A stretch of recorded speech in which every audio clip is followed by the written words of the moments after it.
Hi, welcome to the Nerd Citadel. This is our very first episode. In the future, we will be discussing all things comic books, sci-fi, fantasy, really any IP and any medium that interests us. With today being our first video, It's hot. we'll just start by introducing ourselves. We're Chris and Chris, Hi, I'm Chris. and this is our producer, Ollie. Oliver, introduce yourself. Now, Ollie's usually Whoa, behind the Ollie. camera, but he's making a special appearance for the first video. Wow, who's manning the camera? All right, so today, just to give you all our viewers an opportunity to get to know us, we are going to draw from a list of 30 questions regarding different IP and comic book related topics that were compiled by a therapist, also known as my fiance. So, Wow. That's We're why go- my coffee tastes like paper. we're gonna go through 10 questions today, and at the end of the video, please feel free to leave any topics and questions that you would like us to go over in a future video.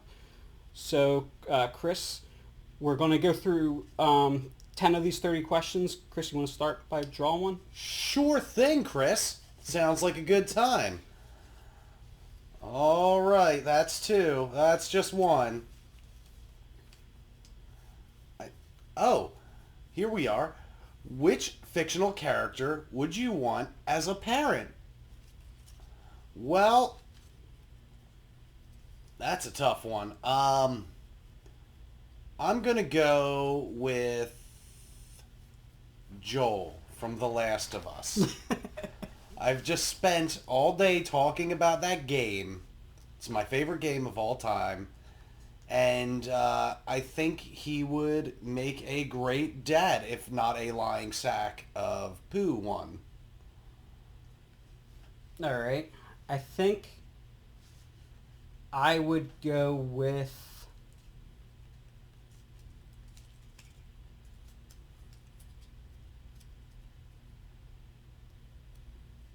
Bruce Wayne. Old money. Well, he did a pretty good job with with most of his 4 sons. Yeah. Well, I mean, Dick Grayson had some daddy issues, and Jason Todd, he get beat to death with a crowbar. But Damien's But pretty good. Yeah, Damien's pretty well adjusted. Except that he beheads people, but Tim Drake's not bad. I don't remember him, but I also don't read comics. Anyway, Shouldn't say that on this video.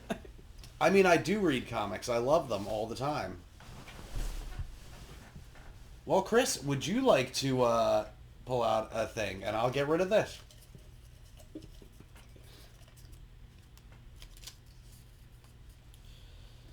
What horror movie should be made into a musical?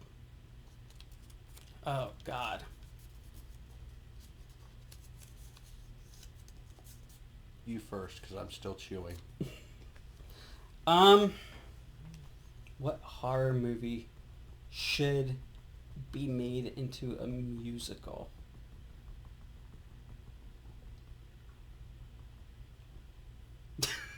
All right. Did you just swallow that? Yes, of course. What else am I going to do with it? It's not gum. It's paper. It's like dots minus the yeah, calories. It's all fiber. Yeah. Do you not eat paper? I once ate like a whole page out of a dictionary. Anyway, what horror film would I like to see made into a musical? Since someone doesn't want to answer first, is going to be Hellraiser. I feel like every like line in that would translate really well into a musical. It's like we have such sights to show you. Pain and pleasure are the same. Come and hang with the Cenobites. Da da da da da da da. Jesus wept. All right. I'm going to go with... I think like a piece of debris just fell out of your beard. I'm going to go with...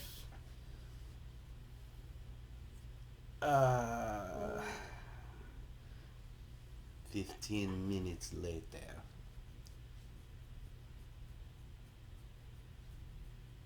Texas Chainsaw. Texas Chainsaw Musical. As an opera. Ooh. And you know, you have to have like that one piece that just like Leatherface in front of the piano. Just make it like very whimsical.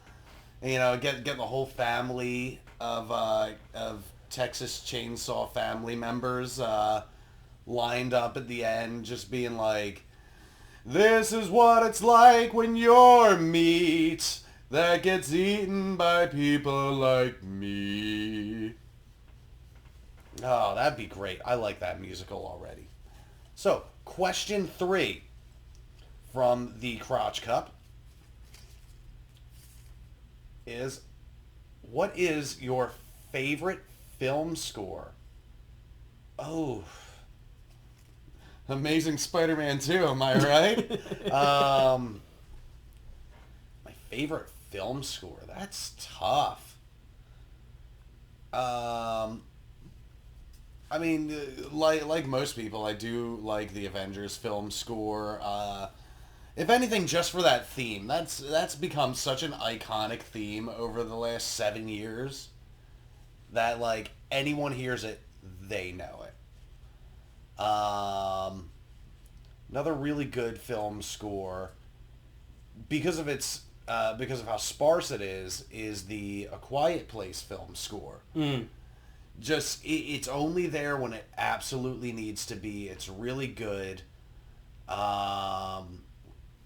There was the Spider-Man Homecoming, which, I mean, most of that is, you know, copyrighted songs being used. But... You only need one. What's that? You only need one. Oh, yeah, I'm sorry. I'm working your way through every... I'm not going to have any left. I couldn't think. I'm nervous. Because stage fright and stuff. God. I would say Hans Zimmer's... Ollie doesn't like that. Hans Zimmer's opening score for Man of Steel. Ah, okay. You know, that is good. I do. It's very iconic, very epic, and kind of sets the serious tone of the movie. Right. It knows when to be epic. It knows when to be quiet and kind of I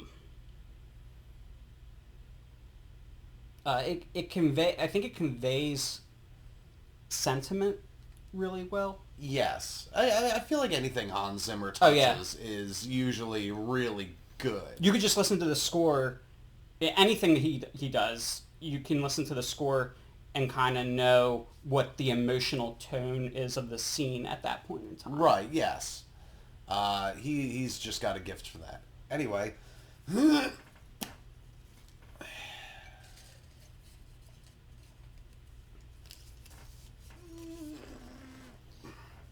What is your favorite video game before 1995?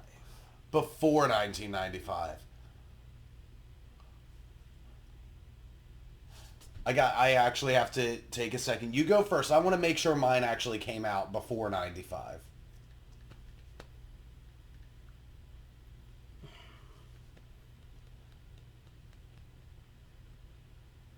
Oh, okay. Okay. I'm going to say the first Castlevania. Ooh. All right. This is another one where I have two answers. I have two answers, and it's tough to pick them. I'm going to say cutting it close to 95, this is 93, was Mega Man X.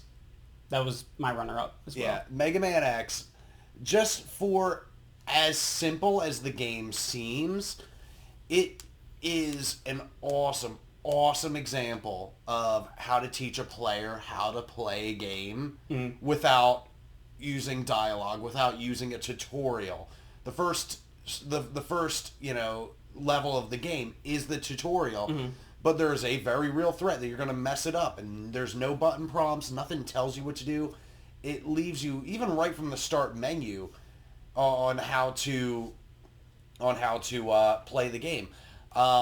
There is a really good episode, and we should link this in the description, because this is a fantastic episode of Sequelitis by Ego Raptor or Aaron Hansen, that talks about the original Mega Man series versus Mega Man X and how well that game teaches you how to play. So definitely check out his video. Make a note. Description. Yeah, whatever. Good guy. The other game is The Legend of Zelda: A Link to the Past. That was that the one where you switch between side scroll and the overview? No. Which one was that? That might be A Link Between Worlds? No, that's way too recent. That's the original. Oh, was that the very first one? It's either the first... No, it's the second one, I think. It's either the first or the second one. Where you have kind of like an overworld map, and then once you're in the levels, you're side-scrolling. Yeah. Pretty sure that's the second Legend of Zelda. Okay. But I think no other side-scroller ever built story the way that Castlevania did. Oh, yeah, I can get behind that. And creates like a mythology, like the opening... it opens with you basically taking on Dracula and setting the stage for the whole like mythology of the series. Right. It's an epic kind of game. It's a side scroller that, especially with the limited technology, really makes you feel like you're doing something amazing. Yeah, and I didn't play Castlevania until I think the first time I played it was in like 2010. Right. Yeah. So in our age, that the gameplay and kind of the RPG style of it and the method of storytelling still held up. Right. Yeah. No. It's one of those things where it's like you don't think about games like that, especially in our age bracket, because we kind of had our childhoods like during like this golden age of games exploding out of everything. Mm-hmm. I was 10 years old when Final Fantasy VII came out. And it just became like this race to get better graphics, have better backgrounds. Resident Evil was taking the world by storm. So to go back and find that some of these older games are still really holding up, be it Castlevania, one of the Legend of Zelda games, not the CDI ones, we don't talk about those, or the early Final Fantasy games, a lot of those still hold up really well too. I don't have a complete thought for that, but they're awesome, so check it out. Hey, it's my turn to pull a question out of my jeans.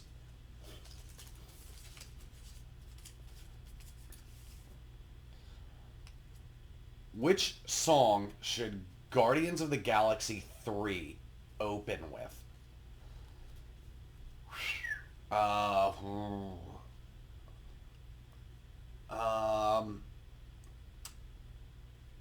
feel like it should be something like a corny, like, and this is a little shift in tone, but if Thor's still gonna be part of this, it should be like contrast. Yeah, like a little bit of a contrast and do American Pie.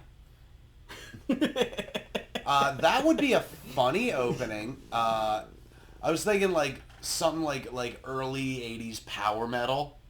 That conveys like the whole Dungeons and Dragons thing, the whole Thor and sci-fi thing, like an Iron Maiden song or something. I don't know how it would work in the canon. If not that, then like I don't know, some Fleetwood Mac or something. So, or some Rush. Oh yeah, get some Rush. Iran. Flock of Seagulls. Ooh. Okay, you got me. Be there. Take on me. How's that go? Take on me. Take on me. Take me on. And what were like the colorful, explosive opening scene that's married with that song look like? I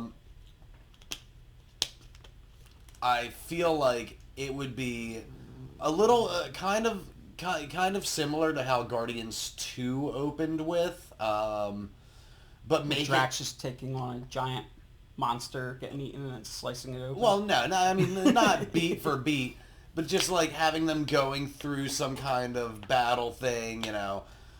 Peter's doing his thing. Mantis is like hanging out, doing whatever she does, and they're all like having this epic scale battle. And right at like at the end of I'll be God in a day or I can't hit that high note. See, just have Thor come down with Stormbreaker and just end the battle. Just create this funny contrast where he just gets involved because he's bored of watching everyone else fail. See, I think you do Iran and just have it open with Rocket stealing the Winter Soldier's arm. Ooh, okay. And just have him running from Winter Soldier and like Wakandans on rhinos. Nice, fine, go for it. All right, let me reach into your jeans here. Mm-hmm. Oh, why'd you stop? Ooh. I want you to answer this first. Which actor would you cast opposite Joaquin Phoenix's Joker as Batman? What actor would I cast? Now, we know Robert Pattinson is going to be Batman, but that's not related. So if we were going to stay in the Joker universe with what we know about the movie so far and the kind of Scorsese vibe that they're going for, how would they do Batman? Oh man, that is really tough.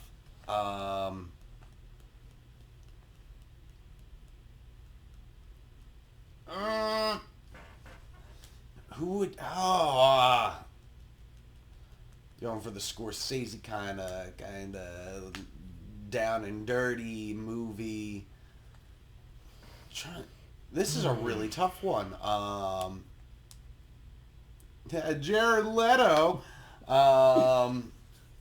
Just kidding, Jared. I have some positive feelings for you. 30 Seconds to Mars. Well, if we want to stick with the indie film feel, could go for Will Smith. no. Could go for the kid. Are you talking I'm the Batman? Actually, I got two options. Okay. Ethan Hawke. Oh, damn. I wasn't even thinking about him. Go on. Daniel Radcliffe. Oh, Daniel Radcliffe would be fun. I just don't know if you could get the Bruce Wayne look. Well, I'm trying to think of a Bruce Wayne that would match that type of movie. Yeah. And I think it would be, he has to veer more on the side of mentally unstable. Yeah. And Daniel Radcliffe's pretty good at that kind of stuff. Yeah, no, he's good at conveying mental turmoil. Just like Joaquin Phoenix is able to act solely through his face.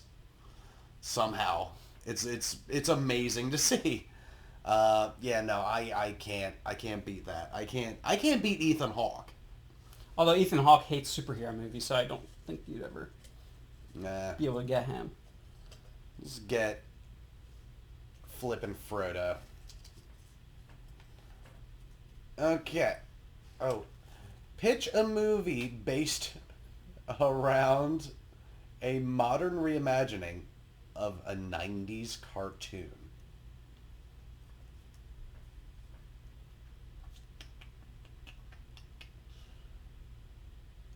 I got one. 4 teenagers are on the adventure of a lifetime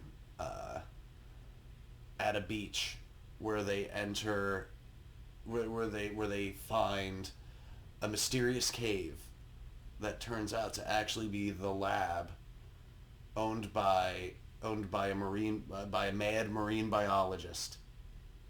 He traps them, experiments on them, and eventually turns them into human shark hybrids. They are street sharks. Oh, man.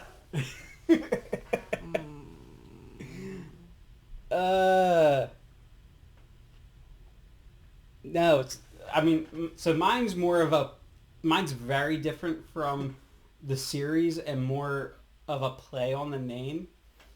It would be Real Monsters. Ooh.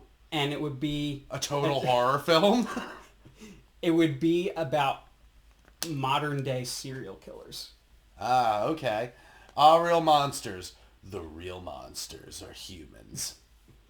You could do it as like a mockumentary. They only come out at night. Just creatures moving in the shadows. And, there's like a raccoon walking, and just a clawed hand just grabs it. It's very graphic and gory and just drags it into the dark, and then out of the darkness, a pair of beady red eyes, and then the text fades in. Gargoyles. Gargoyles. just gritty reboots. Oh, man. Just gritty reboots of everything. Idris Elba as Goliath. Oh, man.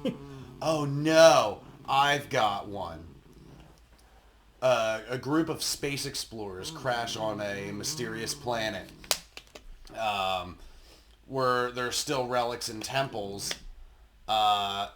worshipping old gods. And they enter a pyramid-like temple. And they're messing around in there. They don't know what's going on. I know where you're going. They find a sarcophagus. And they're able to pry it open. And Mum-Ra.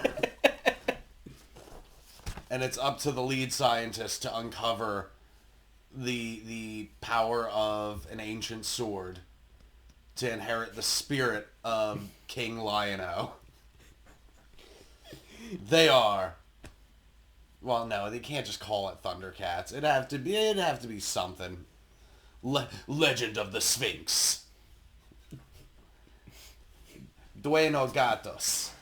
Danny DeVito is Snarf. Oh, man. Snarf. I was hoping maybe you had an extra piece of ham for me. Snarf, snarf, snarf. Reach into Superman's cup. Ooh, he's not going to like that. Germs. Star Trek or Star Wars?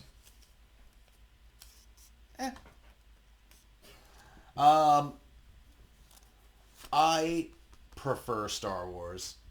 I think a lot of people do, but one thing I will give Star Trek over its very long history is that in film, as in on TV, The film, none of the newer films are Star Trek.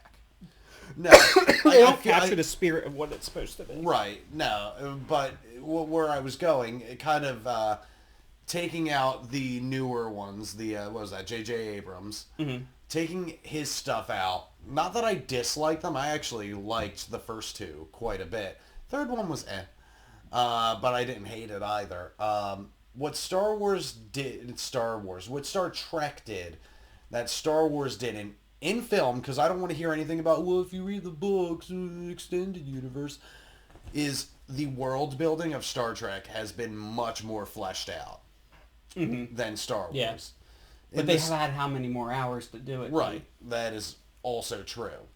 But the unique thing about Star Wars, and Is it? I'm really not gonna pick either over the other because Star Trek is a unique look on what society could be and was one of the first shows to really take on political and social issues in the way that it did.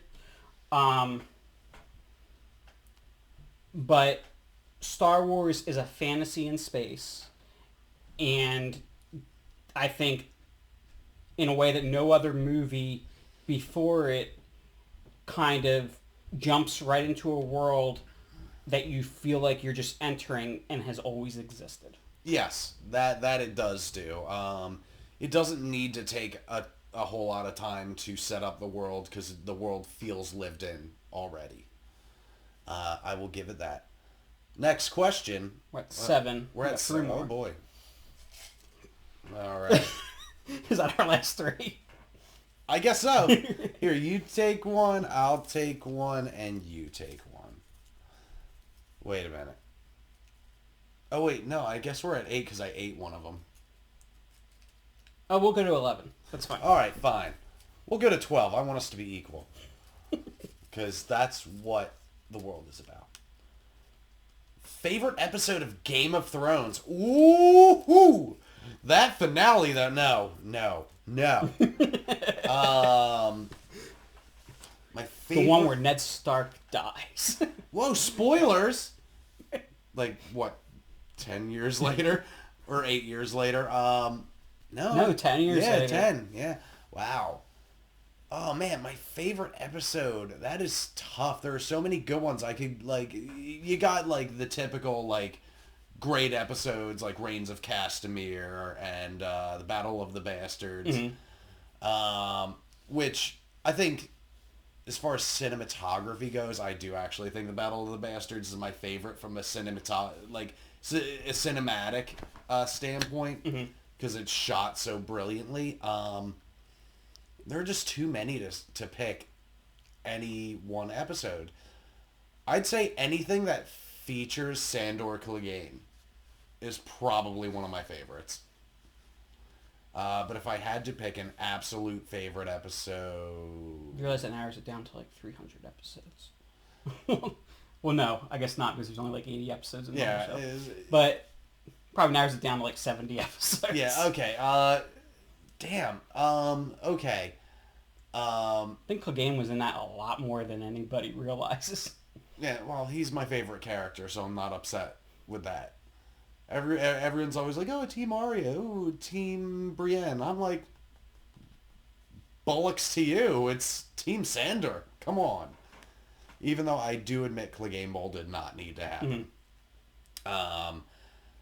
Favorite episode? That's really hard. Screw it. Reigns of Castamere still gets a rise out of me. I'll just go with Old Faithful on that one. I love that entire show too much to pick one episode. I think I'm gonna say the one where Ned's executed. The last. Was it the last or second to last episode? Second to last episode of season 1. And I think it's because... I feel like I know where you're going. Unless you read the books, nobody saw that coming. I mean, it felt like the whole story was built around him. Yeah. And he was probably... No, he was definitely the biggest name actor in the show. He was. And... The show also revolved around him being the main character. He was the protagonist in this show that we already knew was going to be multiple seasons. So... And it felt like it was all about him uncovering this big dark secret and how he was going to deal with it. Yeah. And then, nope. He almost solved all of that show's problems because he's just so righteous and good and just honest and honor-bound. Mm-hmm. And then, nope. But then, like, season, 2, and I think season 3 was Reigns of Castamere. Those seasons kind of, even though it wasn't as much as Ned, it did kind of set up Robb Stark to be kind of to be kind of the lead that we followed. We followed him and Jon the most. So we kind of always anticipated through that. I mean, granted, Ned Stark dying kind of put that feeling in us like, this might not go the way we want it. But I feel like after that, it kind of set up that Jon and Robb were going to come back together at some point. I never felt... Robb went. Yeah, I never felt like Robb was going to last. He just didn't have a presence to me. Gotcha. His mother had way more presence. It almost felt like that was more of a Catelyn thing. It always felt like he was just set up to fall, basically. Gotcha. Oh, you know what? I take it back. I don't. It's not the episode of, but the episode after Jaime gets his hand cut off, and they start developing him hardcore, because Jaime Lannister is another one of my absolute favorite characters in that show. And having him like train with Bronn. Well, no. Right after he gets his hand cut off is when he has that he's like passing out in the hot tub. Oh yeah. And he starts like breaking down everything that he's been holding in. Mm-hmm. Just the whole idea, if your precious Renly asked you to murder your father and other people and sit by while thousands of innocent people burned, would you do it? Mm-hmm. So like the big reveal that the thing that Jaime did that makes him such a slimy character in the show's history was like the most honorable thing anyone in the show had done, really. Yeah, but they gave you, up to that point, they gave you a lot of reasons to hate him, but they always managed to balance that out with really endearing qualities as well. Oh, yeah. So you never really knew which way he was going to go. And he became a pretty awesome dude. Even when he stayed on the bad side, you just liked him. Mm-hmm. For a dude whose first act is boning his sister and pushing a little boy out a window, he became a fan favorite very fast. He was willing to do dishonorable things to protect the honor of people he loved. So, good for him. Huh, Steam wants you to log in. So what we got here? Do you want to pick another one? Now, if you could recast... if you could recast and revamp one MCU movie, which would it be, and who would you cast? I got the easy answer. You're gonna say Hulk, aren't you? Incredible Hulk with Mark Ruffalo as Bruce Banner. Change a couple of story beats to make it fit in a little easier with the rest. Yeah, that'd be good. No, I'm actually, what I'm really going to go with is Iron Man 3. Gotcha. Let Ben Kingsley stay the Mandarin. Let Ben Kingsley actually be the Mandarin, give his reasons behind why the Order of the Ten Rings kidnapped Stark, and gotcha. And set him up maybe even as a recurring villain. A villain that could be like the big bad for something later on down the road. Phase 4. Whatever, yeah. And before I give my answer, I gotta say it's not even that Iron Man 3 was a bad movie. It really wasn't. Just wasn't the movie we wanted. Yeah, it's not the movie we wanted, and it's literally just came down to how Ben Kingsley was advertised in the promotional material. Mm-hmm. I was like, man, this guy sounds menacing and insane. Like, mm-hmm. I thought we were gonna get like the MCU Joker out of him, or like the MCU Ra's al Ghul. Yeah, exactly. That's exactly how I felt about him. He had his own moral compass and his own reasons for doing things, and he really saw himself as the hero of his story. Yes, and his Ben Kingsley's line delivery is fantastic too. You'll never see me coming. But I just think they dropped the ball. Like, you could have still had the same final battle with what was his name? Killian? Take him out. Take him out of the movie. All right, there was no reason. Fine, just Let it be the Mandarin and Extremis. And that's fine. You could have basically the whole movie stay the same except for that.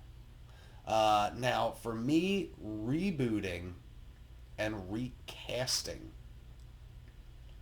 Oof. I got to go through the MCU real quick. Oh, I know yours. Maybe not recasting, But rebooting. but rebooting. Eh? Civil War. Yes. Okay. This isn't so much of a recasting as much as shifting the cast around a little bit, I guess. And maybe adding to the cast. Yeah. Well, I And just doing it later yeah. in the series altogether.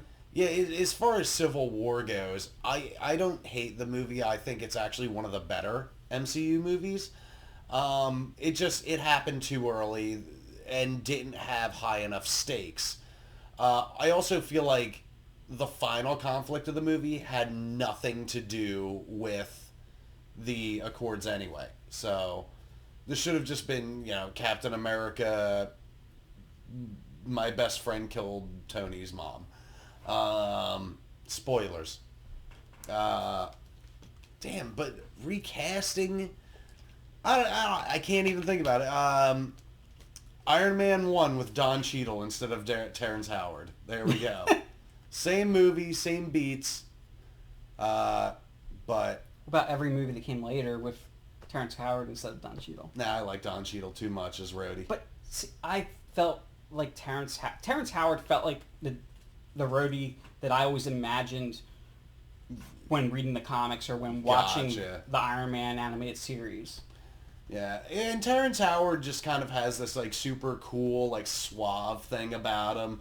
Just everything he does, you can actually see him as a well-decorated military man. You know what? Very disciplined, very suave. Whereas Don Cheadle kind of has this kind of he wears leather jackets. He's cool. He's very street about it. But if I'm going to recast Rhodey, I want somebody who I feel like underneath the armor is as much War Machine as they are with the armor. So I picked Terry Crews. Oh man. When Tony's Humvee, He'd have to wear the Ironmonger armor just so it fits him. When Tony's Funvee blows up in the first one, you just see in just out of frame, just out of focus, Terrence Howard rolling out of the Humdrumvee and just running over, no shirt for no reason, just pecs bouncing. Terry Crews. Did I say Terrence Howard? Yeah. I mean, I don't care to see Terrence Howard running through. Yeah, I don't. I don't need to see Terrence Howard topless. Terry Crews, however. Turn it into an Old Spice commercial. Yeah. Old Spice will knock those terrorists right the hell out. Oh man, that's good. That's good. Or you know what? Recast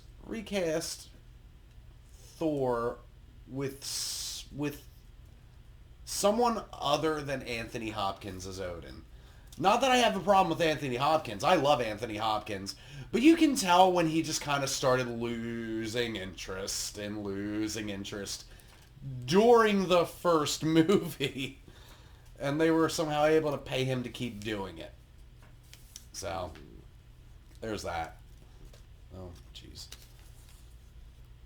Recast Thor with Terrence Howard as Heimdall. Terrence Howard as Heimdall, or you mean Terry Crews again? Damn it! Terrence Howard as Heimdall. Oh, we have no plans of dying today. Motherfucking none do. I can't read this. Which fictional character was the best? Which fictional character has the best hairdo? Which fictional character has the best hairdo? Me. Because I am unreal. Fictional character has the best hairdo. A lot of people are going to say Thor because of those long, luscious locks, but... Actually, wait. This is fictional character, not just... Yes. You go first. I need to think about all the great hair video game characters have.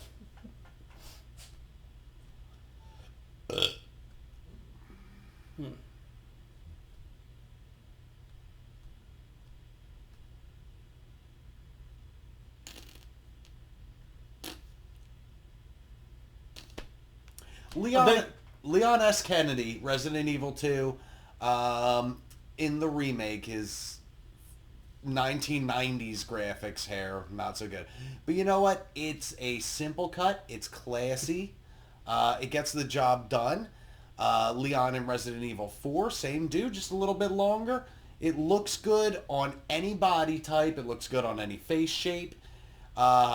It's just a very good take on, having medium length hair that's low maintenance. If I had to go with a high maintenance hairstyle, I would assume Dante from Devil May Cry would have to maintain it a little better just because of all the demon blood he probably gets in it. Not to mention his hair is liquid paper white, which has to get damaged in the sun. Joel from The Last of Us, very, very, very practical haircut, and clearly done at home, and it's a good look for being done at home. You say Bowser from the awful Mario movie. Oh, damn! Okay. With the platinum blonde spiky hair. Yes, that had 10,000 gallons of hair gel. Oh, that's about as 90s as it gets. John Leguizamo and what was that stupid John Leguizamo as the clown Spawn? Ooh, yeah. Oh. No, what was that stupid that stupid like super 90s comedy movie he was in? I can't remember. And it's right on the tip of my tongue. I don't know. Either way. So even though we went to 12 questions, oh wait, do we have one more? Yep. Oh, let's have it. And then I have an idea. What is your most anticipated comic book movie? My most anticipated comic book movie? Yes, yet to come.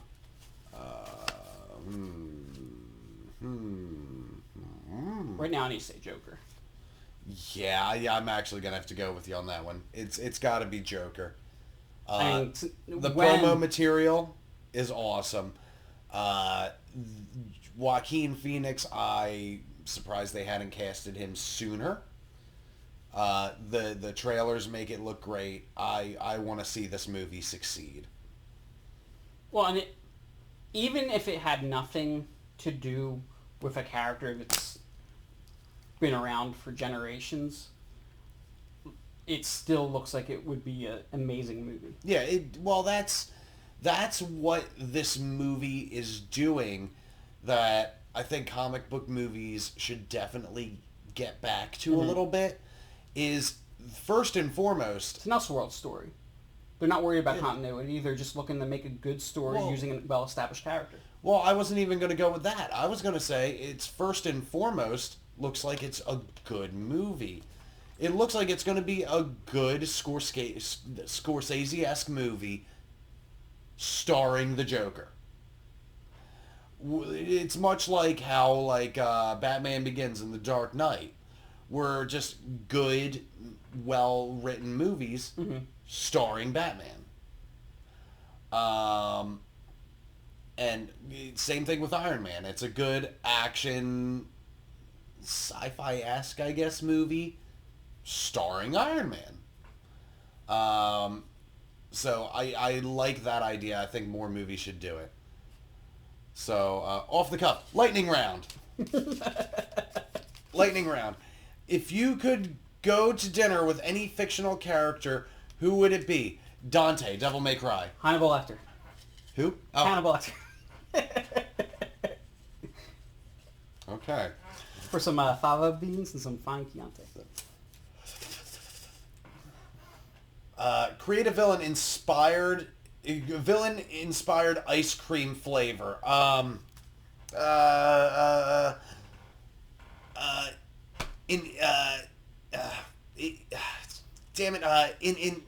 Infinity fruits.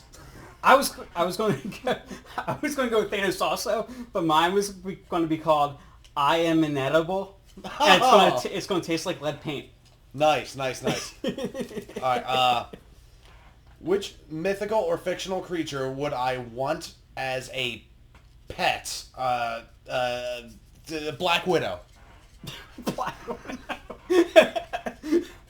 Pretty sure you just crossed some lines with that one. Call me Scarlet. Falcor from Neverending Story. Ooh, damn. Nice luck dragon. I'm going to change mine to Aggro from Shadow of the Colossus. He was a faithful horse. Which comic character inspired the best song? What was it?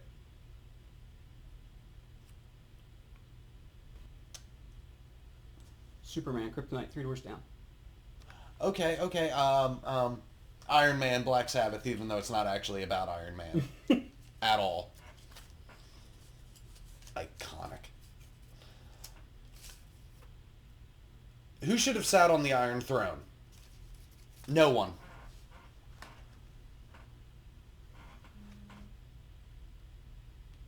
Hodor. Rest in peace, my brother. Hold the door. If you could give a Rorschach test to any character, who would it be? Rorschach. Or Dante from Devil May Cry, or the Joker. Hannibal Lecter. Oh, nice. Which fictional character has most shaped your moral beliefs? Superman. Just a kid from Kansas. Always does the right thing. Spider-Man. With great power comes great responsibility. Well, not just that. It's just the idea of when the whole world is pushing you down, it's okay. That you have to find that power in yourself to... Oh, you think of the classic scene of him Yep. under all the rubble and Yep. has to press it off. Yep. What was that? Amazing Spider-Man 33? Something like that? Perfectly recreated in Homecoming.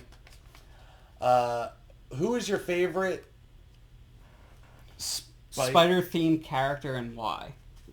My favorite spider theme? There are like 2. No, There's like a million. I know. In anything.